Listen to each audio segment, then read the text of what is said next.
প্রত্যেকটা মানুষের উচিত যে কোনো কাজ করার আগে অন্তত 2 বার চিন্তা করা, 2 বার ভাবা। এর কারণ আপনি যখন ভেবেচিন্তে কোনো কাজ করবেন তখন সেই কাজে ভুল থাকার সম্ভাবনা কম থাকে। অর্থাৎ যদি কোনো একটা কাজ করলেন, কারো কাছ থেকে একটু পরামর্শ নিলেন, সাপোজ 2-3 জনের কাছ থেকে যখন শুনবেন তখন সেক্ষেত্রে আপনার ভুল থাকার সম্ভাবনা কম থাকে।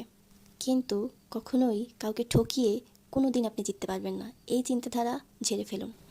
কারো জিনিস আত্মসাৎ করে কাউকে ছেড়ে দিয়ে, কাউকে ফেলে দিয়ে আপনি হয়তো আজকে জিতে যাচ্ছেন, কিন্তু একদিন না একদিন এর জন্য আপনাকে পস্তাতে হবে।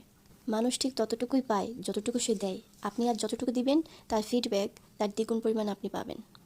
তাই কাউকে কষ্ট দেওয়ার আগে, কারো জিনিস আত্মসাৎ করার আগে, কাউকে ফেলে দেওয়ার আগে অবশ্যই চিন্তা করুন যে আপনি কি করছেন, এবং আগামী দিনের জন্য নিজেকেও প্রস্তুত রাখুন সেই সময়টা যেন আপনার না আসে।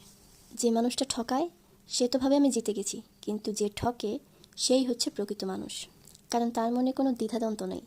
তাই সে ফ্রেশ এবং পরিষ্কার মানুষ, তাই তার চিন্তাভাবনাও কম থাকে এবং তার টেনশনও কম থাকে।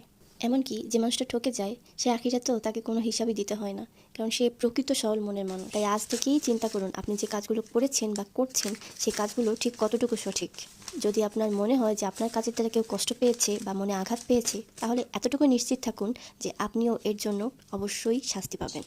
অপেক্ষা শুধু সময়ের, তাই সঠিক সময়ের জন্য অপেক্ষা করুন। এর ফিডব্যাক আজ নয়তো কাল আপনি অবশ্যই পাবেন।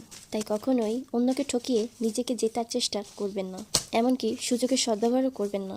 এতে করে আর যাই হোক মানসিক শান্তিতে থাকতে পারবেন।